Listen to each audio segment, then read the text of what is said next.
Hello everybody! Gibson made a video.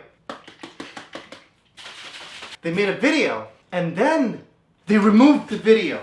The video is gone now. It does not exist. It's in the ethereal plane and it's only available to the ones that have the access with a sling ring. You put a sling ring on like that, and only the ones that have access to the ethereal plane they can access, and I can access it.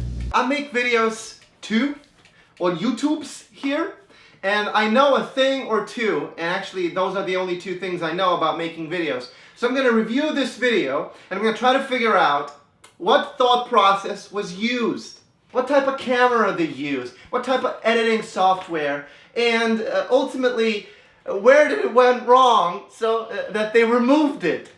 This is very exciting. I'm very excited about this. Let's begin. Hey everybody, Mark Agnesi here for Gibson Guitars. Oh, hi Mark.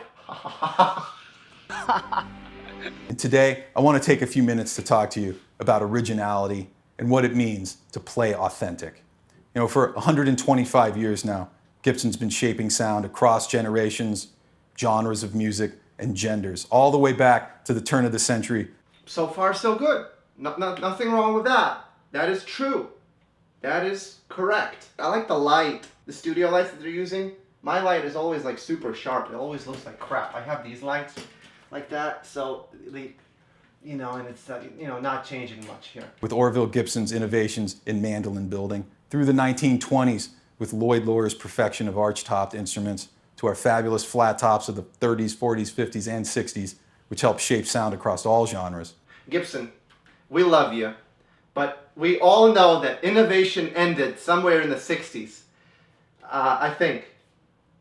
You know, I mean, robo-tuners doesn't count. It doesn't count, okay? To our semi-hollow body and solid body instruments of the late 1950s and early 1960s, which helped define the sound of rock and roll. Gibson's been innovating the whole time. And we want to talk to you today about some of those innovations. Chuck Taylor's Jack. Jack was racing me in those shoes and he fell. Okay? Those are those are dangerous shoes to run in. Just be careful. I'm just looking out for it. First, the one I got in my hands, the big daddy of them all, the Les Paul. This single cutaway carved maple top design originally came out in 1952 and is iconic to rock and roll as the name that it bears on the headstock. In 1960, the introduction of the Gibson SG with its double-horned body. Double-horned body. I like SG. That's a nice shape. The only Gibson solid body guitar to always be in production since its creation in 1960. We have the mouse-eared F-hold semi-hollow body design with the ES335. It's just like this one. 45 and 355 that grace so many albums of the 50s and 60s, all the way to Ted McCarty's most iconic designs in the futuristic series, like the Flying V and Explorers, some of the most copied. There should be like an asterisk at the bottom. It doesn't really fly. It's it doesn't really fly. It is the Flying V. It doesn't really fly. I've tried. The airport security stopped me. Flying V and Explorers, some of the most copied and imitated guitars of all times. And not just our body shapes, but things like the shape of the headstock, that open book design or mustache kind of design, the split diamond inlay that you'd find on the Les Paul Customer, the ES355, or that crown, or some people call it pineapple inlay. If I had a pineapple crown, I would put it for the joke, so you'll just have to picture for yourself me wearing a pineapple crown. That you'd find on the 335 of the Gibson SG. All of those innovations and design elements are trademarks of Gibson.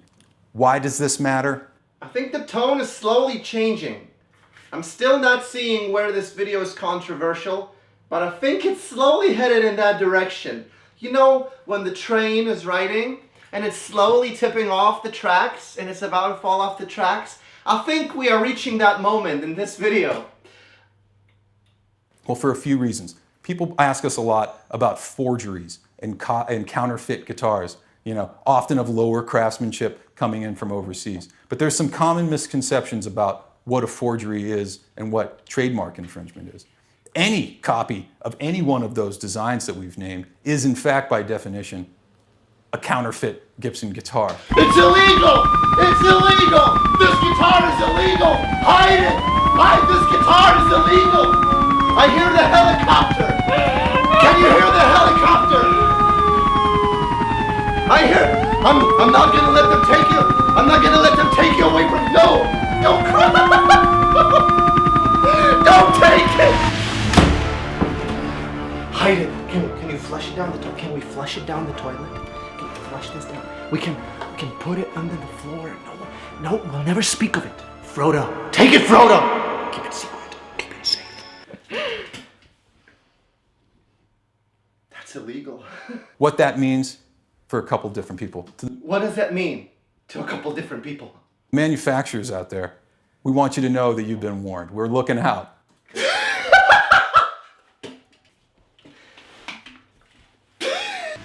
They're watching us.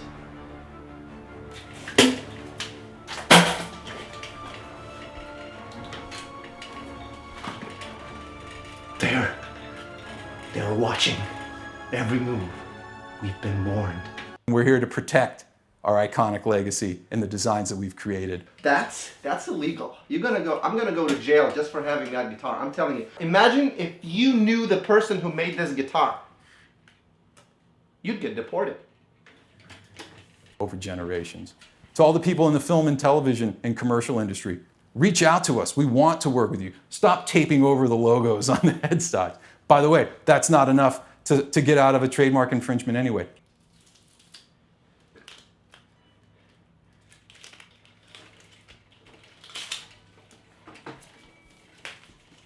I don't know. You give me your opinion. What do you think? What do you think in the comments? We're like 2/3 into the video. Contact us. We want to work with you. We want to be partners with you. We want to help bring authenticity to your projects. And this isn't about us trying to be bullies or trying to stifle the boutique marketplace. I think when you say explicitly what this isn't about, I think it's a Freudian slip. I think that's actually what you mean. This is about protecting our legacy.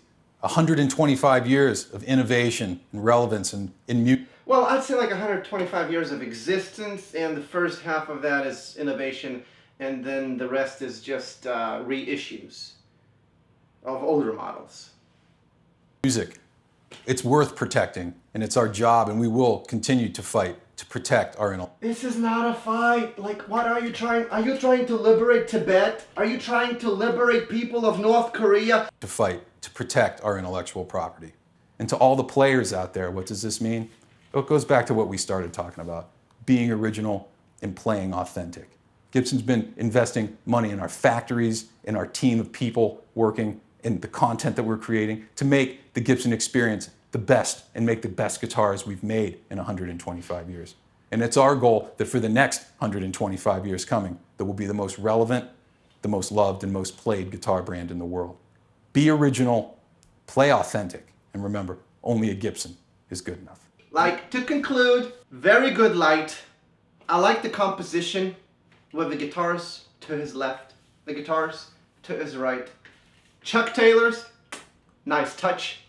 Black leather jacket. I don't even have a black leather jacket. That was cool. Did you see the white t-shirt with the Firebird logo? Very nice. No background music to emphasize the nuance. Look, this is not the tone you want to do. I make videos. Gibson, call me. Gibson, please. I'll make a video for you. I will communicate your message, okay? It'll be funny. It'll be entertaining. People will say, wow, why didn't Gibson hire this guy earlier? I will put Chuck Taylors on. I don't have a pair, but I will. I'll put jeans on. I'll hide my hairy legs, okay? Look at these. Okay? I will hide these just for you, just for an official Gibson video. I'll put a leather jacket. Let me get it right now. Gibson, please, help me help you. Gibson, I want to help you. Look, I can position guitars on each side too. I can make it seem like look, I can do this, and I can, Hey everybody, it's Mark. Oh, hi Mark. Mark Agnesi seems like a cool guy. Never met him in person. Now I'm afraid that I will. I don't know. It's gonna be an awkward conversation. Maybe not. Maybe I'll avoid it. Maybe he has a cool sense of humor too. Okay? It's just that's not how you deliver a message. Full video of this Gibson is not available anywhere, but you know, only if you know how to open the secret realm. And let me know your thoughts in the comments. This is a very peculiar situation, and I'd like to know what you think, because I'm still processing. It's gonna take me like another 48 hours to digest with my right part of the brain and left part of the brain, and I guess we'll just have to flush this down the toilet because it's illegal. We're gonna go to jail.